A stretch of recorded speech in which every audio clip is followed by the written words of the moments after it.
comigo o Salmo de número 124.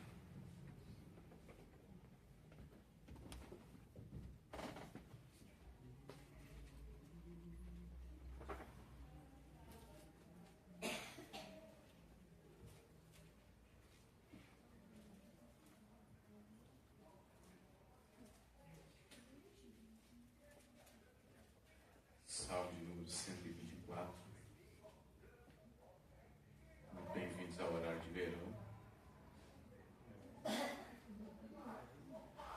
Bem conhecido como horário de arrebatamento parcial da igreja.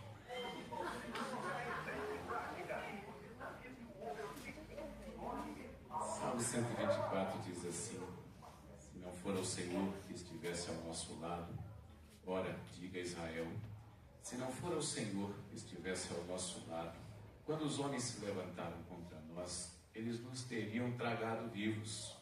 Quando a sua ira se acendeu contra nós, as águas nos teriam submergido e a torrente teria passado sobre nós. Sim, as águas impetuosas teriam passado sobre nós. Bendito seja o Senhor que não nos entregou como presa aos dentes deles. Escapamos como um pássaro do laço dos passarinheiros. O laço quebrou-se e nós escapamos. O nosso socorro está no nome do Senhor, que fez os céus e a terra.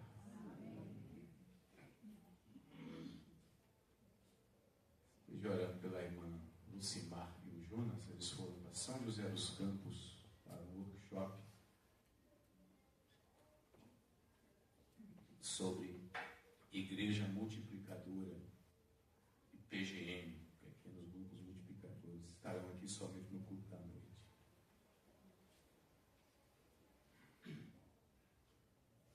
Uma menininha, garota, dessas ainda meio chatinhas para tudo, um dia falou para mim que tinha medo de dormir no escuro. Insistiu para que sua mãe deixasse a luz acesa.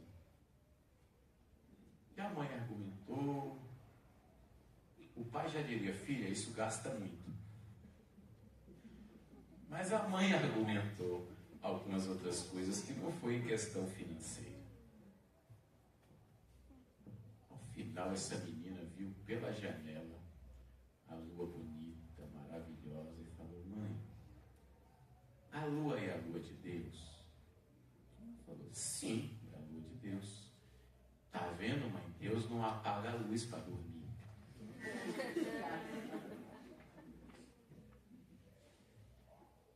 A mãe ficou meio sem jeito, mas saiu com essa: filha, é que na verdade Deus não dorme. Aí a menina ficou 2 segundos ou 3 pensando e falou: mãe, então agora eu fico sossegada, porque se ele não dorme, por que eu tenho que ficar acordada? Essa é a lógica desse salmo. Servimos a um Deus que não dorme, que está ao nosso lado, que cuida, e que a Bíblia chega a dizer que Ele dá aos seus enquanto dorme. O raciocínio dessa garotinha de tentar argumentar com a mãe foi algo bem instintivo de alguém que quer proteção, de alguém que quer segurança, de alguém que quer alguma estabilidade, de que não quer viver com a possibilidade de algo ruim acontecer. O autor desse salmo, o rei Davi, ele sabia muito bem quantas vezes o Senhor esteve cuidando dos seus. Ele chega a escrever um salmo em que ele descreve toda a trajetória desde Abraão até finalmente a chegada a Canaã, que tornou-se Israel. E de como o Senhor cuidou deles. De como o Senhor esteve ao seu lado. Se você fizer uma varredura nas vezes que a sua vida foi turbulenta, eu imagino que você verá que em todas as vezes Deus esteve do seu lado.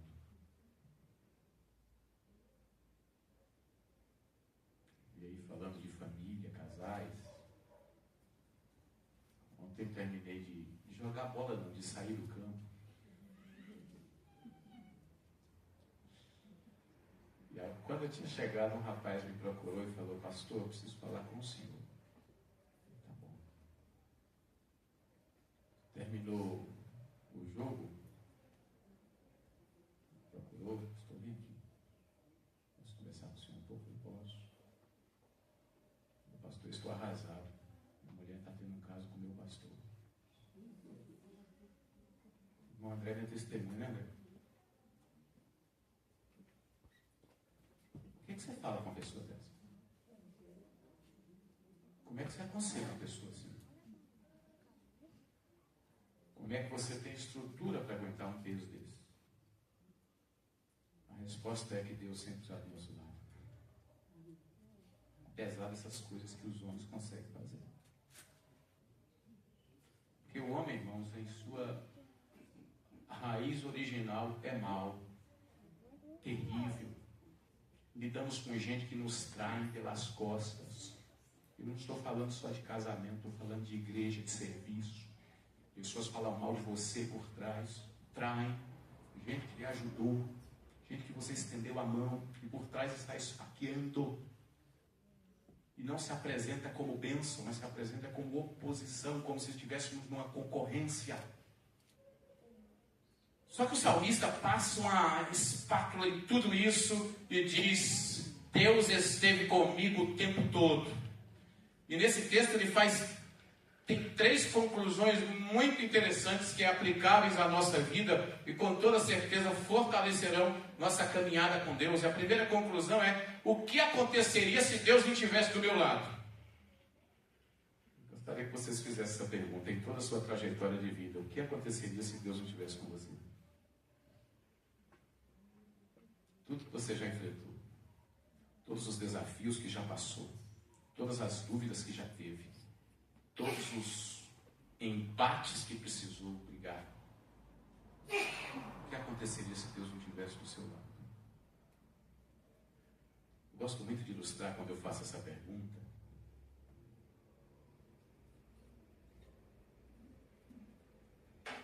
Quem aqui lembra de algo que aconteceu quando tinha 10 anos de idade? Eu assisti a Copa de 82. Toninho Cerezo, Falcão, Zico. Quem lembra de algo quando aconteceu quando tinha 8 anos de idade?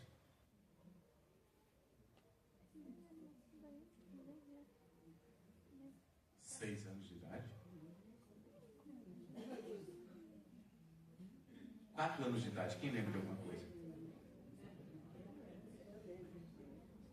Quem lembra quando tinha 2 anos de idade? Você lembra como foram os seus 15 dias primeiros de vida? Você é aquele bebezinho gordinho, careca, sem dente. Parece gordinho, careca, sem dente, parece o pastor com 70 anos. Por que eu estou dizendo isso, querido? Você não lembra dos seus primeiros 6 anos de vida. E a pergunta que eu faço é: o que aconteceria com você se seus pais não estivessem ao seu lado? A primeira reflexão que o salmista faz é: o que aconteceria sem Deus ao nosso lado? O verso de 1 até o verso 5, volte comigo para o Salmo 124. Se não for o Senhor que estivesse ao nosso lado, ora Israel, se não for o Senhor que estivesse ao nosso lado quando os homens se levantaram contra nós, eles nos teriam tragado vivos, algumas versões engolido vivos. Quando a sua ira se acendeu sobre nós, as águas nos teriam submergido, a torrente teria passado sobre nós, sim, as águas impetuosas teriam passado sobre nós. Sem o Senhor ao lado, a tragédia é iminente. E o salmista usa 2 linguagens aqui bem interessantes. Primeiro, que é possível que pessoas se levantem contra você querendo o seu mal. Isso é tão terrível. salmista diz, olha, os homens se levantaram contra nós, se não for o Senhor. É possível que pessoas se levantem como você, contra você. E o subproduto desse levante, ele diz, verso de número 3, eles nos teriam tragado vivos. Porque todo levante, toda oposição ao ser humano é uma oposição não no sentido de querer melhoria, em sua grande maioria é querer a destruição do outro. Um programa muito popular e muito improdutivo que passa no Brasil e existem discussões em redes sociais sobre o que acontece é o chamado Big Brother, em que sua essência é: com quem eu não convivo bem, eu preciso eliminar, jogar fora, descartar, tratar como copo descartável. O salmista diz, eles já nos teriam tragado vivos quando a sua ira se acendeu sobre nós. É possível que alguns de nós aqui nunca passem por essa experiência que o salmista passou, de ver a si próprio perseguido e ver ao seu povo também perseguido, e com uma perspectiva das piores, ser tragado vivo. Caso isso aconteça um dia, ou esteja acontecendo, saiba que o Senhor está ao seu lado. Mas ele desdobra isso dizendo ainda, as águas nos teriam submergido e a torrente teria passado sobre nós.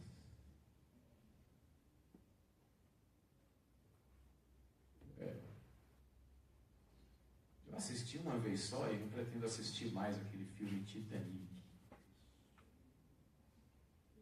Primeiro que eu já sei o que vai acontecer.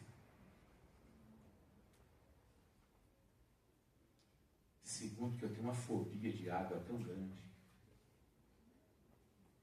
O ser humano não foi feito para água.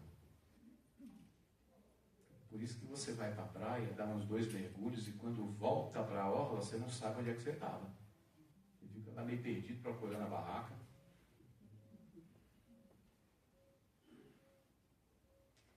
E eu fico imaginando a cena que o salmista pinta aqui.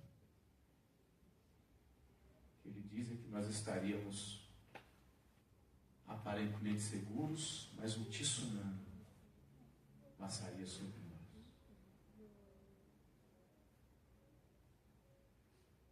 Salmo 42, você já leu? Todas as tuas ondas e vagas passaram sobre mim. O ser humano tem uma relação muito difícil com o mar, com a água, com essa história de morrer afogado. Eu não assisto o filme justamente por isso. Porque dá agonia ver tanta gente sabendo que vai morrer. Porque não foi feito. Só que ele diz que mesmo que isso aconteça, o Senhor está ao nosso lado. E que isso não aconteceu. Como é que ele começa o verso primeiro? Se o Senhor não estivesse ao nosso lado, verso de número 4, as águas nos teriam submergido e a torrente passado sobre nós. O bom é que ele reconhece que o Senhor esteve do seu lado. E em o Senhor estando do seu lado, nada disso aconteceu. Vêm as turbulências, vêm as lutas, vêm os problemas, mas o Senhor está do nosso lado. Segunda conclusão que ele chega, sobre o Senhor estar ao nosso lado, é o que aconteceu graças ao Senhor estar ao nosso lado. No momento ele afirma, se o Senhor não estivesse, aconteceria tudo isso, mas o Senhor estava. Porque houve uma grande diferença, e usando a ilustração que eu usei no tópico anterior, já que você não lembrou de como foi seus primeiros 15 dias de vida, Tem mães que gostam de guardar a roupinha de saída do hospital para dar para o adulto depois que ele está grandão. Ô filho, foi com essa roupinha que você saiu. Normalmente são ridículas. Menino, aquele pijaminha verde. E tem uns nomes engraçados, né? Eu nem sei qual é o nome. Na Bahia chama de coelho. Perdoe, mas é todo mundo amigo aqui. Mijãozinho. Lá tem uns nomes bem estranhos para essas coisas, né? Aí tem pais que guardam. Aí quando o filho cresce, ô filho, foi com essa roupa que eu te busquei. Alguém lembra de que roupa saiu do hospital? Irmã Eliette, a irmã lembra? Como é que saiu? Mas sabe o que aconteceu por os seus pais estarem dos seus lados? Vocês estão aqui vivos hoje. E a percepção que o salmista tem, graças ao Senhor ter estado ao nosso lado. Vamos ler aí de novo agora o verso 6 e 7. Bendito seja o Senhor, que não nos entregou como presa aos dentes deles. Escapamos como um pássaro do laço do passarinheiro. O laço quebrou e nós escapamos. Se por um momento eu já sei o que aconteceria se o Senhor não estivesse ao meu lado, agora eu já sei o que aconteceu por Ele estar do meu lado. E o salmista diz: o Senhor não nos entregou como presa. Isso me lembra muito o que Cristo falou para Pedro. Pedro, muito imponente, chega para Cristo e faz aquelas apresentações de força, dizendo: eu sou o todo-poderoso Pedro, comigo ninguém pode, eu sei o que eu estou fazendo, eu sou um pescador experiente, Jesus pode contar comigo, eu sou literalmente o cara. Aí Jesus olha para ele e fala: Pedro. Quando Jesus quer dar uma reprimenda em Pedro, ele normalmente fala duas coisas. Ele fala uma coisa assim: Pedro, Pedro. Já percebeu isso na Bíblia? Quando Jesus quer dar uma carraspana nele, ele fala: Pedro, Pedro. Também ele fala lá, né? Marta, Marta, né? O primeiro nome ele está falando com a pessoa, mas o segundo é uma ideia subliminar de Jesus para falar assim: Pedro, anda. Jesus diz para Pedro: Pedro, Pedro, Satanás pediu para peneirar você. Jesus está lembrando para Pedro a mesma coisa que de Deus, que o diabo fez com Jó, que falou: eu quero provar a vida dele. E agora Jesus diz para Pedro: Pedro, Pedro, Satanás está louco para te pegar, mas eu intercedi por você. Se eu já sei o que aconteceria comigo se o Senhor não estivesse ao meu lado, agora eu sei o que aconteceu, graças ao Senhor estar do meu lado.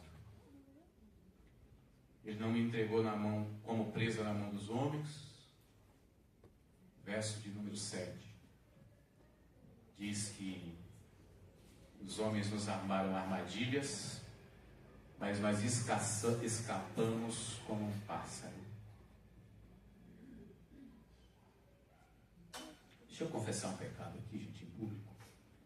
Se tiver alguém que é ambientalista, por favor, não me processe.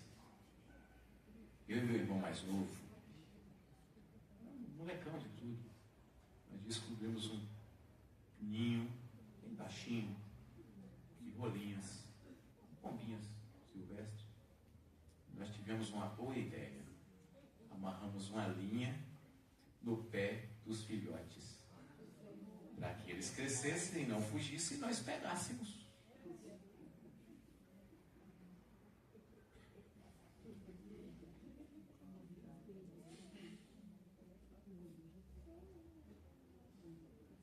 Uma semana depois, estavam todos os três pendurados. Aprenderam a voar, morrer pendurado lá, coitado da mãe. Deve estar me procurando até hoje na Bahia. Fugiu. A ideia do salmista aqui, como diz o verso 7, o que aconteceu por Deus estar ao nosso lado? Nós escapamos. E eu estou usando isso aconteceu mesmo de verdade. Que defesa esses 3 passarinhos tiveram? E quando eu repassava esse sermão hoje pela manhã, eu lembrei dessa cena que aconteceu lá. Eu era menos de adolescente ainda. Esse coitado, esse pai não tinha defesa nenhuma. Não tinha ninguém. A mãe não tinha tesoura. O salmista diz: nós escapamos do laço. Já parou para pensar quantos laços você já esteve entreverado e o Senhor te livrou? Quantos problemas? Quantas tentações? Eu gosto de um salmo que diz: muitas são as aflições do justo, mas o Senhor de todas as livra. De todas. Quando que ele diz: escapamos como um pássaro do laço dos passarinheiros. Eu acho que era uma profecia sobre mim. E ele continua dizendo no versículo: o laço quebrou e nós escapamos. Eu estou citando essa ilustração aqui, esse fato que aconteceu comigo, porque é mais ou menos assim, às vezes, que o ser humano se sente preso, sem poder de escape, sem força para romper o laço. Mas pelo Senhor está ao nosso lado, temos certeza que esse laço simplesmente se rompe. Nós escapamos e Deus nos dá vitória em todas as áreas da vida. Caso esteja passando por alguma dificuldade, seja financeira, seja ela qual for, emocional,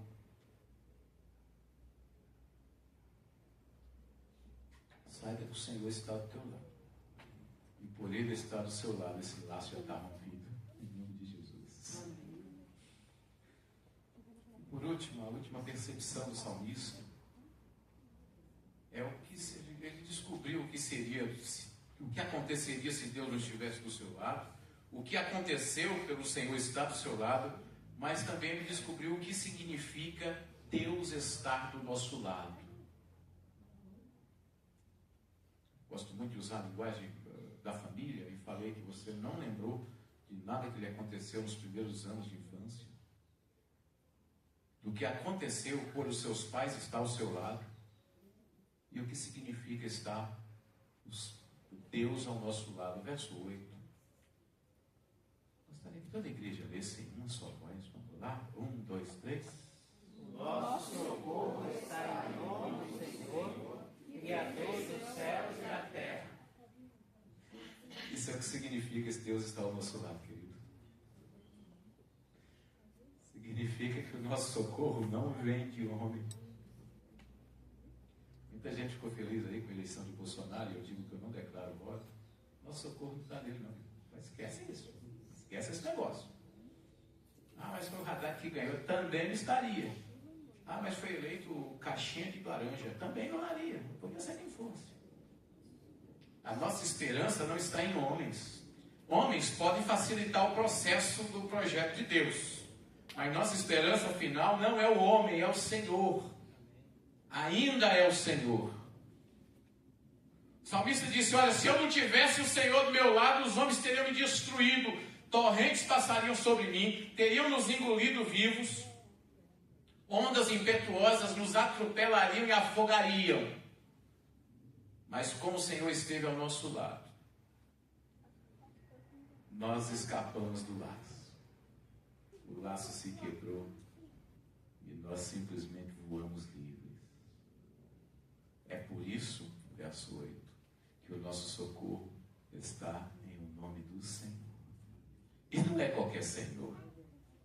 Não está falando de um general, de um capitão, de um tenente, de um rei. Ele deixa muito bem claro ao final.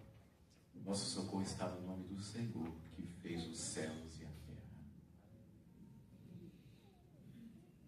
Eu sei que às vezes é difícil confiar. É difícil confiar quando o diagnóstico é negativo. É difícil confiar quando a conta do banco começa a ficar vermelha. É difícil confiar quando o filho toma uma decisão que você não aprova. É terrível. que esse menino é desse jeito? Onde foi que eu errei? Eu falei, não, ele é maior de idade, calma.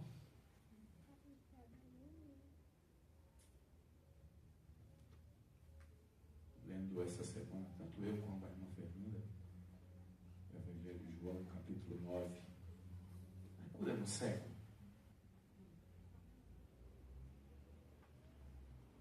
Tem um momento que os fariseus, revoltados com o que aconteceu, vão lá perguntar para os pais. Chegam lá, dedo em riste. Porque se os pais declarassem que seguiam Jesus, seriam expulsos da sinagoga.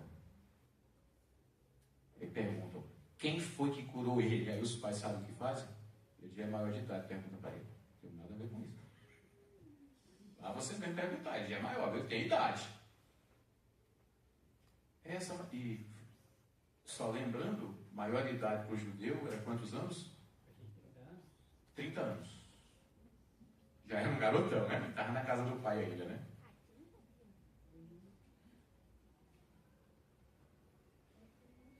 Se tem problema com a decisão do filho, não se culpe. Afinal de contas, todos nós prestaremos contas a Deus eterno. É mais difícil que seja falar isso. O que significa Deus estar ao nosso lado é que o nosso socorro dessa hoje está no nome do Senhor. Não vem de homens. Eu gosto muito do hino 323, quando Martinho Lutero declara: se temos que perder os filhos, bens, mulher, embora a vida vá, por nós Jesus está e nos dará o seu reino. Lógico que a vida sempre apresenta algumas novidades e elas, às vezes, são novidades muito negativas, terríveis de serem suportadas. Mas por mais que elas se apresentem, não esqueça uma coisa: se o Senhor não estivesse ao teu lado, você já tinha rompido antes. Mas pelo Senhor estar do teu lado, você já superou um monte de desafios. E o Senhor está do seu lado. Verso 8 significa que Ele é o Senhor Todo-Poderoso, Criador dos céus e da terra. E se Ele criou os céus e a terra, acredite, Ele também pode cuidar dos seus. Pai de amor, Deus bendito, nós louvamos o Teu nome nesta manhã e Te agradecemos pela Tua palavra que sempre vem trazer paz aos nossos corações. Te pedimos perdão pelos nossos pecados, agradecemos pela Tua graça que é tão abundante em nossa vida e Te pedimos, ó Deus, que o Senhor fortaleça nossos corações nesta manhã. Cuida de nós, ajuda-nos a cada vez mais servir ao Senhor fielmente, perdoa as nossas faltas, nossos pecados, e que nós andemos cada vez mais na Tua presença. É o que Te pedimos em nome e por amor de Jesus, nosso Salvador.